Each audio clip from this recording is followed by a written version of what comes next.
Hello everyone, welcome to the channel.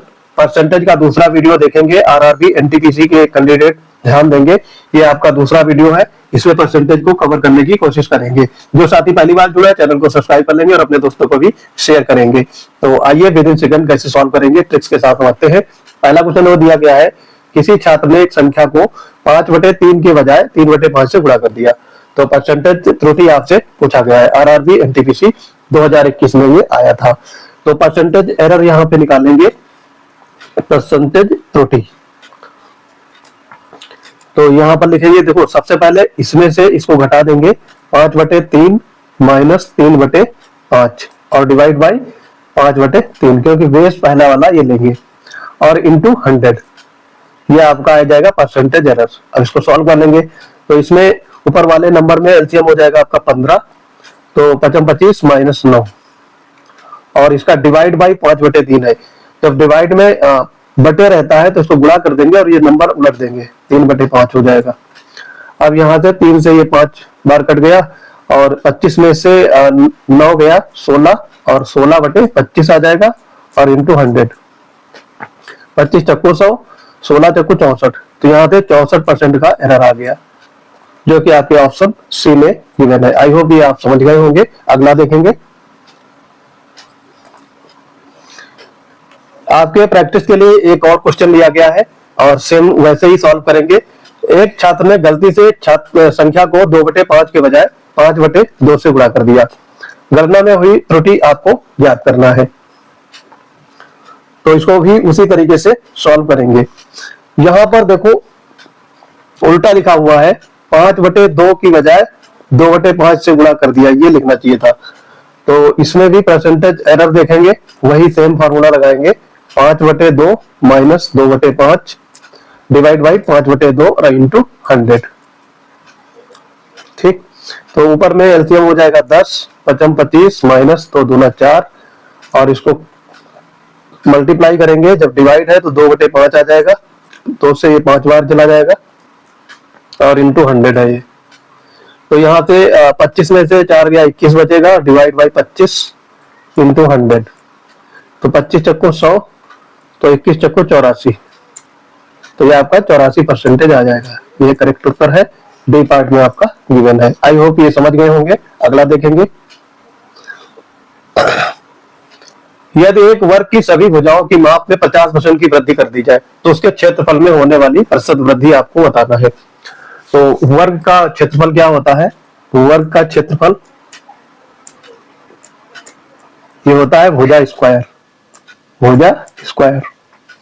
तो यहां पर प्रत्येक भुजा में यानी 50% की वृद्धि की जाती है, या इसको ऐसे भी लिख सकते हैं, ए स्क्वायर। भुजा ए है तो 50% वृद्धि। तो इसका फॉर्मूला लिखेंगे, 50% प्लस 50%, यानी x plus y plus x into y divide by 100, और ये जो आएगा ये परसेंटेज में आएगा। ये फार्मूला है आपका। तो इसमें लगाएंगे 50 गुणा 50/100, और इसका परसेंटेज, ये परसेंटेज में आंसर आ जाएगा। तो ये 50 50 100 हो गया, और यहां से 2 जीरो कट गए, 25। तो 100 और 25 125, और 125% इसका करेक्ट उत्तर हो जाएगा आपका। सी पार्ट में गिवन है। आई होप समझ गए होंगे। अगला देखेंगे, सेम इसी टाइप का क्वेश्चन है। यदि वर्ग की प्रत्येक भुजा में 20% की वृद्धि होती है तो क्षेत्रफल में होने वाला परिवर्तन आपको बताना है। तो यहाँ पर भी वही फार्मूला, x प्लस वाई और x into y divide by 100, और इसका परसेंटेज। तो x की जगह पे और y की जगह पे 20 है, तो 20 × 20 और बटे 100, और ये जो आएगा ये आएगा आपका परसेंटेज में। तो ये 20 20 40, यहाँ पे ये 2 जीरो कट जाएंगे, 40 और 4 44, तो 44% आ जाएगा। यही आपका करेक्ट आंसर हो गया। बी पार्ट में आपका गिवन है। अगला देखेंगे, एक क्वेश्चन और इसी टाइप का है। देखो, घन की प्रत्येक भुजा में 50% की वृद्धि की जाती है तो इसके पृष्ठीय क्षेत्रफल में होने वाली वृद्धि ज्ञात करें। तो घन का पृष्ठीय क्षेत्रफल क्या होता है? यानी घन का पृष्ठीय क्षेत्रफल, इसका फॉर्मूला होता है 6a स्क्वायर, 6 इंटू भुजा स्क्वायर। तो यहाँ पर 6 जो है कांस्टेंट नंबर है, इसको इग्नोर करेंगे। अब a स्क्वायर हो गया, यानी वर्ग की तरह इसमें भी वही फॉर्मूला लग जाएगा, 50 प्लस 50 प्लस 50 गुणा 50 और डिवाइड बाई 100, और ये जो आएगा ये परसेंटेज में आएगा आपका। तो ये 2 जीरो यहाँ से कैंसिल आउट हो गए, 50 50 100 और 55 25 125, तो 125% आपका आंसर हो जाएगा। सी पार्ट में आपका गिवन है। अब देखो छठा क्वेश्चन है। अब यहाँ से पैटर्न थोड़ा चेंज हो रहा है, तो इसको कैसे सॉल्व करेंगे। एक व्यक्ति अपनी आय का 33.33% बचत करता है। यदि उसकी बचत में 22% की वृद्धि हो जाए और खर्चे में 10% की वृद्धि हो जाए तो उसकी आय में कितने प्रतिशत की वृद्धि होगी, ये आपको फाइंड आउट करना है। तो यहाँ पर एक फॉर्मूला होता है, income equal to expenditure plus saving. जितनी आय होगी उसी में से खर्चा और बचत दोनों करेगा। तो यहाँ पर इनकम हम कितनी लेंगे, देखो ये लिखा गया है 33.33%। इसका फ्रैक्शन वैल्यू क्या आएगा, यहाँ पर लिख लेंगे 33 सही, ये इसकी फ्रैक्शन वैल्यू आएगी 1/3। ठीक है, तो यहाँ पर अगर 3 इनकम है आपकी और 1 बचत कर रहा है तो एक्सपेंडिचर कितना हो जाएगा 2। ठीक है, अब यहाँ पर देखो उसकी बचत में 22% की वृद्धि हो जाए तो यहाँ पर इसको दोनों साइड में 100 से गुणा कर देंगे ताकि हमारी कैलकुलेशन इजी हो जाए। तो ये हो जाएगा आपका 300 और ये 200 हो जाएगा और ये आपका 100 आ जाएगा। अब इसमें क्या, अब फॉर्मूला लगा लो, बचत में 22% की वृद्धि, बचत ये था तो 100 से 22% बढ़ा देंगे तो ये हो जाएगा आपका 122। ठीक, और खर्चे में 10% की वृद्धि है तो 200 में 10% बढ़ जाएगा तो ये हो जाएगा आपका 220। अब आगे इसका आंसर क्या आएगा, तो ये आ जाएगा 342। तो 300 से 342 हो जा रहा है, तो परसेंटेज वृद्धि इनकम की क्या होनी चाहिए, तो यहां पर देखो इनका डिफरेंस हो जाएगा कि 342 माइनस 300 बटे 300 और गुणे 100। तो यहां से आ जाएगा आपका 42 गुणे 100 और बटे में 300।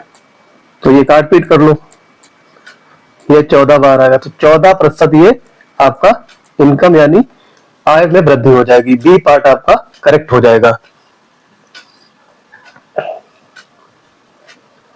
फिर से अगेन एक क्वेश्चन और है ताकि आपकी प्रैक्टिस अच्छे से हो सके। रवि शुरू में अपनी आय का 20% बचाता है, हाल ही में उसकी मासिक आय में 25% की वृद्धि हुई, उसकी नाम मात्र बचत भी 5% बढ़ गई। तो रवि वर्तमान में अपनी आय का कितना प्रतिशत बचाता है, ये बताना है आपको। तो यहां पर देखेंगे इनकम रवि की और एक्सपेंडिचर प्लस सेविंग, ये फॉर्मूला याद रखेंगे। इनकम 100 रुपए थी, बचत 20 रुपया है, तो इस खर्च कितना कर रहा होगा 80, ये आपका पहले बार लिख लेंगे। उसकी आय में 25% की वृद्धि हो जाती है, इसकी आय में 25% यानी आय कितनी हो गई 125 हो गई। तो अब क्या बताना है आपका, आय 125 हो गई और जो एक्सपेंडिचर था वो तो उतना ही रहेगा, तो सेविंग कितनी हो जाएगी, यहाँ पे 25 और 20, बचत में 5% की वृद्धि होती है, तो बचत में 5% की वृद्धि हो गई, 5% की वृद्धि करेंगे तो 20 था, 20 का 5% में बढ़ा देंगे तो ये कितना हो जाएगा, 20 में 5% बढ़ाएंगे 105% कर देंगे डिवाइड बाय 100, तो ये 20 500 5 दूनी 10 21 आ जाएगा 21। और यहाँ पर इन्होंने एक्सपेंडिचर के बढ़ाने की बात ही नहीं की है तो इसको इग्नोर करेंगे। अब देखो यहाँ पर क्या है कि उसकी आय का कितना प्रतिशत बचाता है, तो यहाँ पर केवल आपका सेविंग की बात की गई है, एक्सपेंडिचर को छेड़ा नहीं गया है। तो यहाँ पर एक्सपेंडिचर वैसे भी 104 हो जाएगा, इसकी हमें कोई गणना नहीं करनी है। तो 21 सेविंग थी कितने में 125 में और इंटू 100, तो ये काटेंगे इसमें 55 25 25 5 125 25 को 100 84/5 आ जाएगा। इसको सॉल्व कर लेंगे तो ये हो जाएगा 16.8 और ये प्रतिशत में आएगा, तो डी पार्ट आपका करेक्ट हो जाएगा। 16.8% बचाता है पहले से ज्यादा। ठीक, आगे है देखो, अगेन एक क्वेश्चन और दिया गया है, ये इंपॉर्टेंट क्वेश्चन है, इसको जरूर नोट डाउन करेंगे। विकास अपने वेतन का 80% खर्च कर देता है, तो विकास का इनकम ये पूरा लिखेंगे जैसे हम लिखते थे, इनकम 100 थी, उसमें से 80% खर्च कर देता है तो सेविंग कितनी बची? 20%, यानी 20 रुपए। और वेतन में 25% की वृद्धि हो जाती है तो 100 का 125 हो जाएगा। और उसके व्यय में 15% की वृद्धि होती है। तो ये 80 था, 80 में 15% की व्यय निकाल लेंगे साइड में। 80 और 115 बटे 100, 15% व्यय का मतलब 100 से ज्यादा यानी 115। यहाँ पे काट पीट करोगे, 5 दूनी 10, 23 आ जाएगा यहाँ पे। और 2 से 4, 23 चक्कू 92, यहाँ 92 हो गया। अब बचा कितना आपका सेविंग? तो यहाँ पे 3 और ये 3, 33 रुपए सेविंग बच गई। अब आपसे पूछा गया है बचत में कितने प्रतिशत की वृद्धि हुई? पहले बचत 20 होती थी, अब 33 हो रही है। तो इनका डिफरेंस कितना हो गया? 13। और कितने में? 20 में। और इंटू 100, 20 पंचे 100 और 13 पचे 65। तो जो सेविंग है वो 65% इंक्रीज हो गई। बी पार्ट करेक्ट हो गया। अब देखो यहाँ पे जनसंख्या दी गई है और 5 वर्ष में 1,75,000 से बढ़कर 2,62,500 हो जाती है। तो जनसंख्या में प्रतिवर्ष होने वाली औसत वृद्धि आपसे पूछा गया है। तो ये बताना है आपको। 5 वर्ष में 1,75,000 से 2,62,500 हो जाती है। तो बढ़ती कितनी है? यहाँ पे इसका डिफरेंस निकाल लेंगे। तो ये 500 और 87, 87,500 बढ़ जाती है। ठीक, तो यहां पर इसका रेट निकालेंगे, परसेंटेज। 87,500 इंटू 100 परसेंटेज है ना ये, और डिवाइड बाय कितना है? 1,75,000, ये बेस रखेंगे। और कितने साल में? 5 साल में। तो इसमें ये आपका साधारण ब्याज वाला भी फार्मूला लगा सकते हो। रेट बराबर ब्याज इंटू 100 अपान में मूलधन इंटू समय। उसी तरीके से ये सॉल्व किया जाएगा। तो यहां पर देखो 1 2 3, 1 2 3 जीरो काट दिया। 17 पचे 85, तो 5 बार ये जाएगा। और ये 5 से 5 कट गया, तो यहाँ पर 10 आएगा। आर की वैल्यू कितनी हो गई? 10%। तो 10% की दर से ये प्रतिवर्ष वृद्धि हो रही थी। सी पार्ट आपका राइट हो जाएगा। आगे इसमें देखेंगे 10वां है। एक शहर की वर्तमान जनसंख्या 17,500 है। पहले वर्ष 12% की कमी होती है और दूसरे वर्ष में 8% की वृद्धि हो जाती है। तो 2 वर्ष बाद जनसंख्या आपको बताना कितना होगा। तो 17,500 लिखेंगे और 12% की कमी का मतलब 88% रह जाती है। और फिर दूसरे वर्ष में 108% हो जाती है। और डिवाइड बाई 2 बार 100 लिखेंगे, एक बार 88 का, एक बार 108 का। इसको सॉल्व कर लेंगे, 2 जीरो यहां से कट जाएंगे। यहाँ पे आपका बचेगा 25 चक्कू 100, 25 सत्ते 175 और 4 से ये काट देंगे। 4 दूनी 8, 4 दूनी 8। तो यहाँ पर देखो 7 बच रहा है। 7 गुणा 22 गुणा 108, ये आपका आंसर होगा। तो 7 यहाँ पे डिविजिबल रूल लगाएंगे, डिविजिबिलिटी रूल। तो 7 चौक 28, ये कटेगा नहीं। फिर आप ये देख लेंगे 7 दूनी 14, 2 बचा, 7 21, 5 बचा, 53 हुआ, 7 49, 4 बचा, 2 7 चौक 42। यही वाला आंसर हो जाएगा। बाकी ये भी 7 से नहीं कट रहा है, ये भी 7 से नहीं कट रहा है। तो यहाँ पर आंसर क्या होगा? 2 वर्ष बाद जो जनसंख्या होगी वो होगी 16,632। सी पार्ट आपका करेक्ट हो जाएगा। फिर एक और सवाल है, गांव की जनसंख्या 5% वार्षिक वृद्धि दर से बढ़ रही है। यदि वर्तमान जनसंख्या 18,522 है तो 3 वर्ष पहले गांव की जनसंख्या आपसे पूछा गया कितनी रही होगी।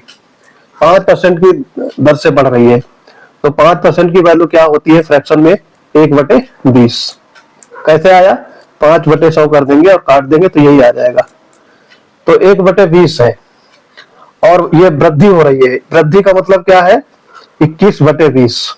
ठीक है, तो अब इसको सॉल्व करेंगे। 3 वर्ष पहले पूछा गया था तो 21/20 गुणा 21/20, 3 साल लगाएंगे, 21/20। ठीक है, और जनसंख्या कितनी? 18,522 ये है। तो इसको क्या करेंगे? यहां पर हम मान लेंगे इंटू एक्स कर लेंगे, एक्स। तो एक्स की वैल्यू जब फाइंड करेंगे तो ये दोनों 18,522 गुणा 20 गुणा 20 गुणा 20 गुणा 20 और डिवाइड हुए करेंगे 21 गुणा 21 गुणा 21। तो यहाँ पे सॉल्व कर लेंगे, 21 से काट देंगे ये, 21 अट्ठे 168, फिर बचेगा आपका, इसमें से 168 माइनस करेंगे तो 17 दो बचेगा, फिर 8 168 और 21 दूना 42, फिर 21 से इसको काट देंगे, 21 दूना चौको 84 और 21 दूना 42, फिर 21 दूना 42, तो ये 2 दूना 4 दूना 8 दूनी 16, 16 के आगे 3 जीरो, यानी 16,000 हो जाएगा। सी पार्ट आपका करेक्ट हो जाएगा। अब यहाँ पे क्वेश्चन बदल रहा है, एक अभ्यर्थी को परीक्षा में उत्तीर्ण करने के लिए 40% अंक प्राप्त करना आवश्यक है, उसे 70 अंक मिले और वह 20 अंकों से अनुत्तीर्ण हो गया। पूर्णांक याद करना है आपको। तो देखो 70 अंक मिले हैं और 20 अंक से अनुत्तीर्ण हो गया, तो 20 और मिलने चाहिए थे, तब वो क्या होता, पास हो पाता। और ये वैल्यू कितनी दी गई है, 40% अंक की, बस यही सॉल्व करना था। तो 1% की वैल्यू कितनी हो जाएगी, यहां से 90/40, ठीक। तो यहां से आ जाएगा 2.25, तो 100% की वैल्यू क्या होगी, 225, 2.25 को 100 से गुणा कर दोगे 225, यही आपका करेक्ट आंसर हो जाएगा। डी पार्ट में आपका गिवन है। अंक प्राप्त किए लेकिन 25 अंकों से अनुत्तीर्ण हो गया। एक अन्य छात्र ने 38% प्राप्त किए जो 15 अंक उससे अधिक थे पूर्णांक से, तो उत्तीर्ण होने के लिए आवश्यक अंक प्रतिशत ज्ञात करिए। आरआरबी एनटीपीसी 2021 में पूछा गया था। देखो यहाँ पे ध्यान देना है, 30% अंक प्राप्त किए तो 25 अंकों से अनुत्तीर्ण हो गया, और अगर 38% प्राप्त करेगा तो 15% अधिक था। तो यहाँ पर कैसे सॉल्व करेंगे, 38 माइनस 30% इक्वल टू, यहाँ पे 25 अंक से अनुत्तीर्ण हो रहा है, यहाँ पे ज्यादा हो रहे हैं, तो ये 25 और 15 40 हो जाएगा। तो 8% की वैल्यू कितनी दी गई है, 40, तो 1% की वैल्यू 5, तो 100% की वैल्यू 500, तो पूर्णांक आपका कितना हो गया, 500, ठीक, पूर्णांक हो गया 500। अब आपसे ये पूछा गया है कि जैसे 500 है, कितना परसेंट अंक जरूरत होगा पास होने के लिए। तो देखो 30% अंक प्राप्त करेगा यहाँ से, तो 500 का 330% निकाल लेंगे, तो ये आपका आ जाएगा 150, और इसमें 25 अंक और जोड़ देंगे, तो ये 175 अंक चाहिए पास होने के लिए, और ये कितने में, 500 में इंटू 100, ये आपका आ जाएगा परसेंटेज। तो 5 से काट देंगे, 5 25, 5 एक सेकंड 150 हो गया, ठीक, 5 या 15, 5 25, 35% अंक की जरूरत होगी। बी पार्ट आपका करेक्ट हो जाएगा।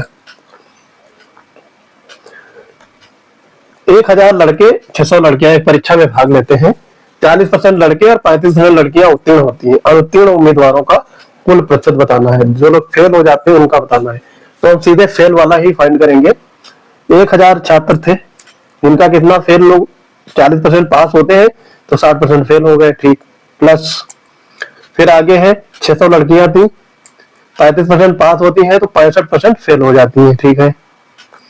और फिर कितने टोटल थे, 1600, 1000 और 600, 1600। यहां से सॉल्व कर लो, 2 जीरो यहां से कट जाएगा, ये शॉर्ट ट्रिक है। तो यहां से आ जाएगा आपका 600 प्लस यहां से आ जाएगा 390, 35 36 36 और 3 39 और 16, तो ये आ जाएगा 990 और डिवाइड बाई 16, तो 16 छकैया 96,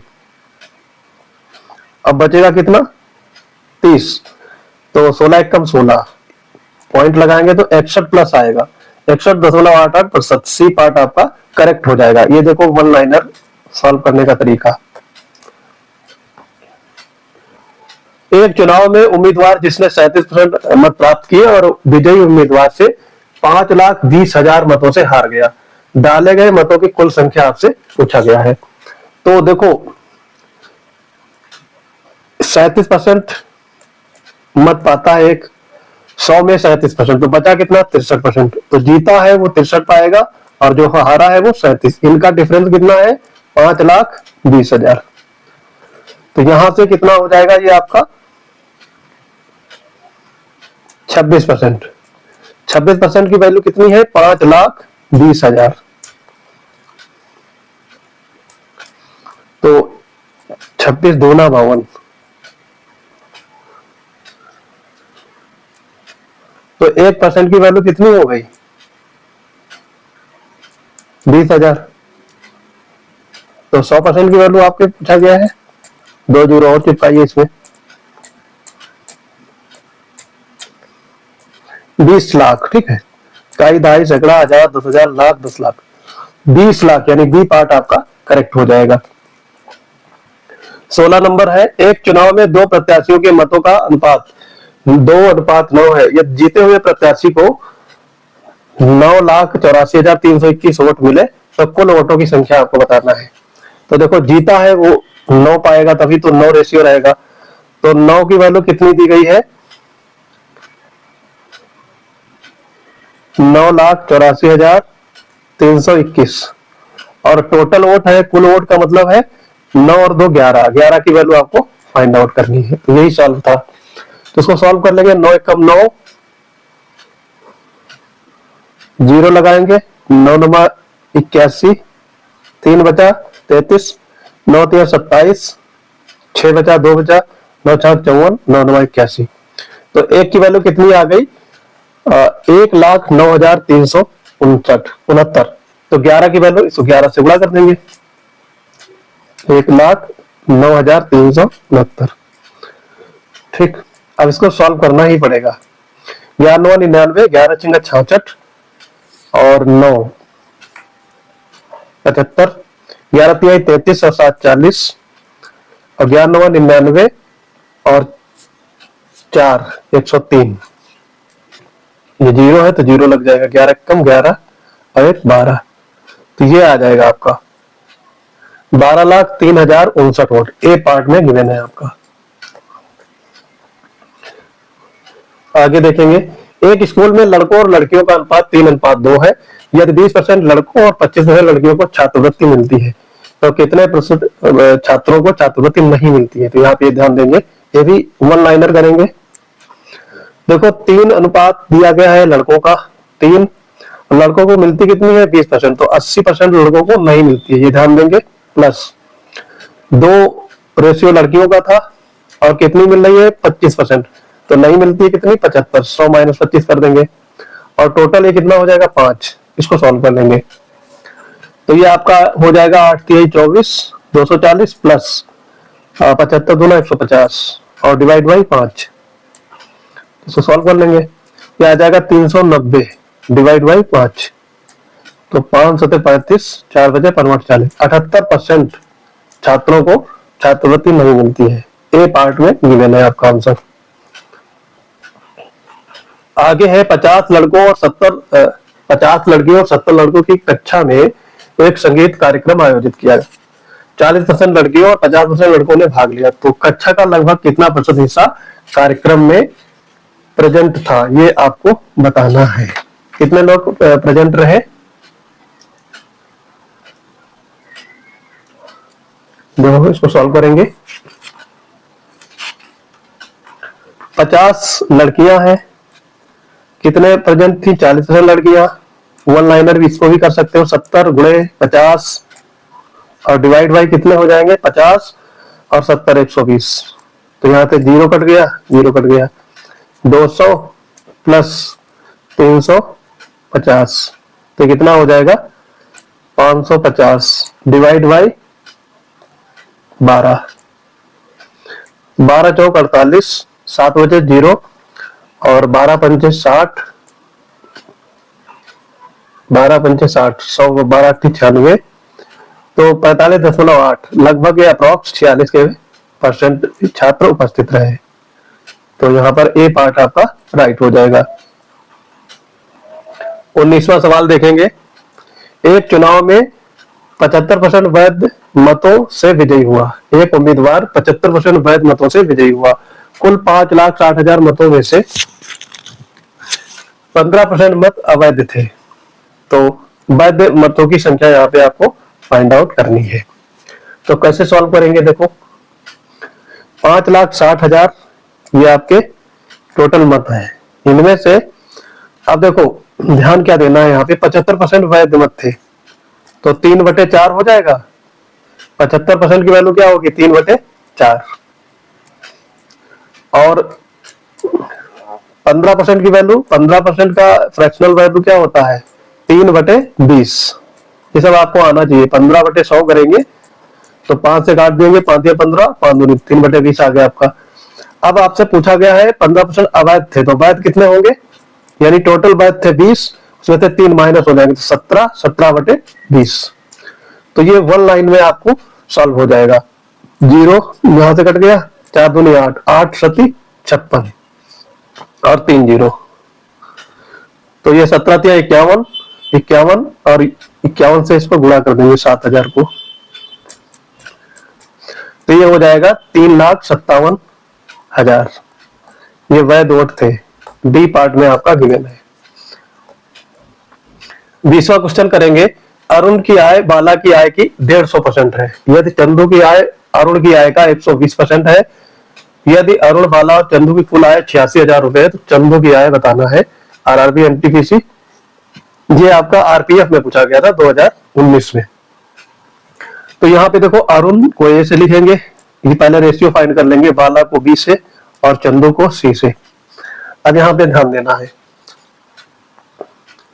बाला की आय का 150% है अरुण की आय, तो बाला की आय हम 100 मान लेते हैं, तो इसका 150% हो जाएगा, ठीक 150। और चंदू की आय क्या है, चंदू की आय अरुण की आय का 120% है, तो अरुण की आय का यानी 150 का 120% निकाल लेंगे,